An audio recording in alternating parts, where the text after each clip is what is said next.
Hello, ladies and gentlemen. Thank you for tuning in to these Halloween uploads. Now, I know that this has been a bit of a crazier month than normal, and that is because I have had Britzy to help me along with all of these different uploads. You're going to notice that there is a much higher quality to some of these edits. There's going to be a lot better, just overall everything. That's because I've got someone to bounce off of me now, and so with that being said, I do want to go ahead and do something a little more simple and return to my roots. I actually am going on to the nerdandgamepoems.weebly.com, which is a very old site of mine, to read you a poem of mine from the Creepypasta family, and also to read you a full creepypasta. So I hope you guys enjoyed this kind of different style, but I think with all that said, we're just going to go ahead and get right into it. I'll catch you in the video. Girafrig Tales. I didn't ever want to talk about this, let alone type it, because it is a sensitive subject in my eyes, even to this very day. But unfortunately, the doctor said for a step in becoming stable again, I have to.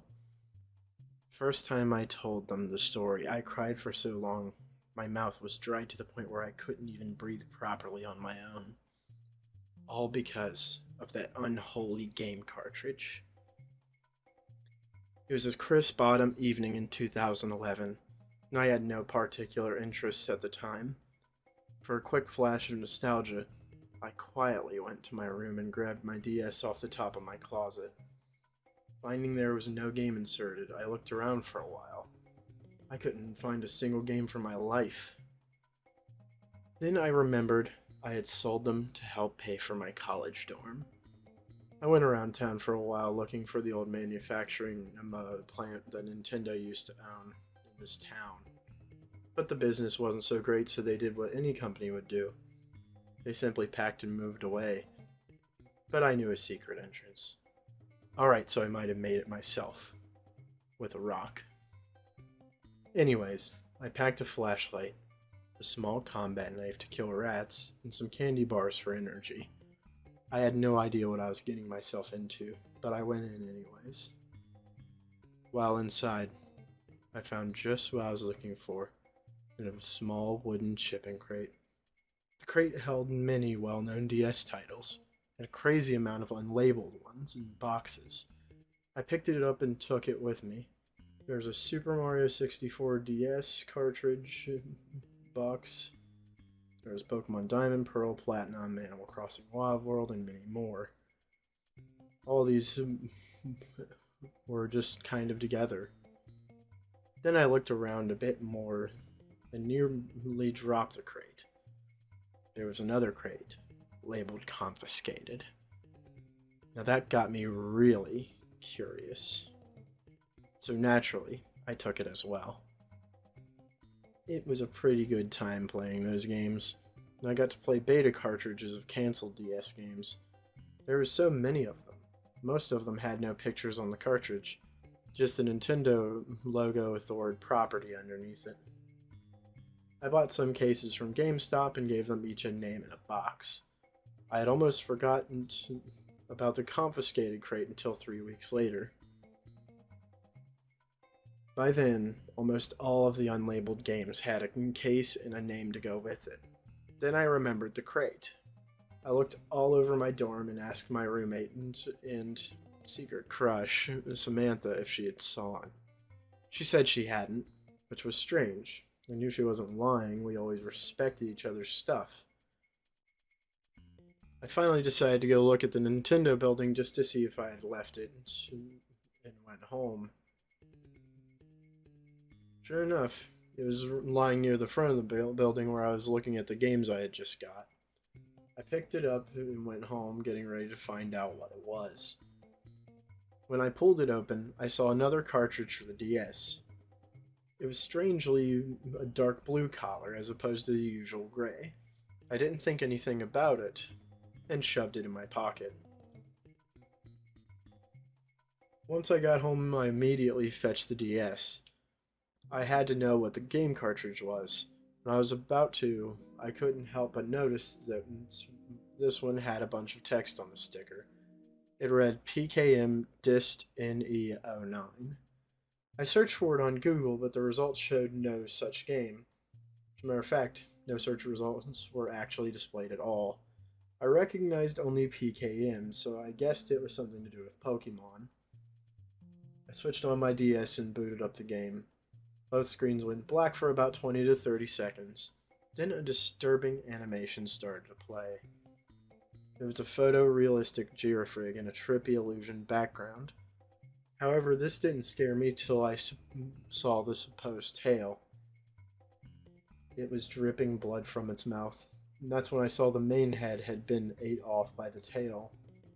The tail simply had soullessly dark eyes, and it said in this low, distorted rumble, "I am the one in control now." A cut to black. A few screamers appeared here and there of a girafrig's head gruesomely stuck on a pole.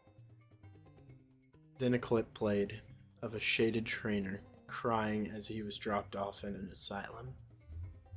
A flash of TV fuzz appeared, with the girafrig tail in the middle. Then the boy appeared again. He was smiling wickedly. I could not tear my eyes from the screen. Then a strange menu came up showing only one option, saying continue. I hadn't even pressed it. The next thing I know, I was in the Pokemon Party screen. I had 5 unknown. In order, they were an unknown L, 2 unknown O's, an unknown K, then a shiny girafrig. If you didn't already realize, the unknown spelled look. Then a screamer of the character from the creepy animation flashed and I was in girafrig stats. It was then that I started to enjoy this mysterious game, because everything played somewhat like Platinum after about an hour of gameplay. I checked my team again, and there was a message wrote in thick oozing red liquid saying Girafrig died. Now the unknown spelled sorry. Girafrig was gone. There was a long cut of black on both screens. I don't know why, but no matter how hard I tried to resist, I could not take my eyes away from this ruthlessly eye-piercing game.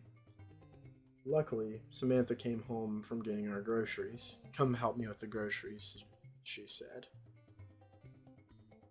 I do not know to this very day what made me say this. I demonically rumbled the words, "Stay off my case." It wasn't my voice. Samantha glanced at the DS. "I think it's haunted," he said, finally able to shake off the terrible trance I was in. Then the original Platinum title screen appeared and played slowly, and it was simply Platinum ever since. When I tried to show my doctor, it didn't play the sick, twisted animation and played like regular Platinum. Now I'm in Brooksfield Hospital, waiting to hopefully be healthy once again. I don't know why, but there were bite marks on me the next morning. When we had it checked, it was giraffe DNA, and Samantha found a note on the bed we share. It simply said, "I am in control now."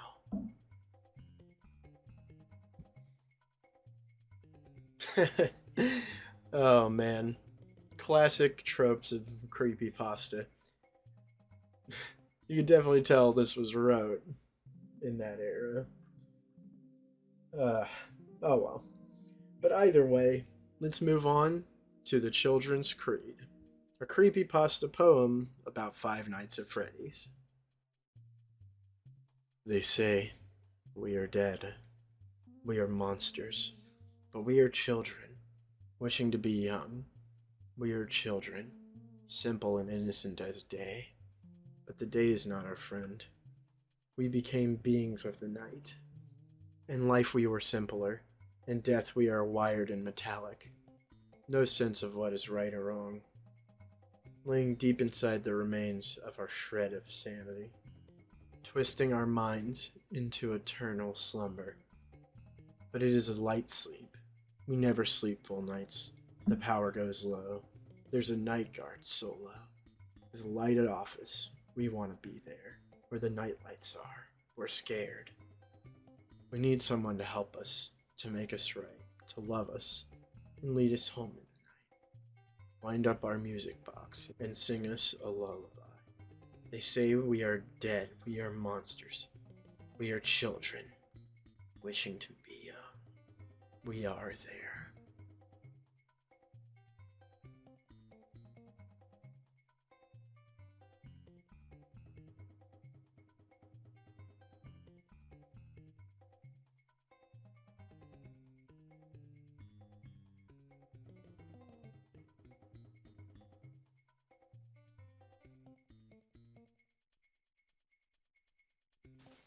If you guys enjoyed this, then make sure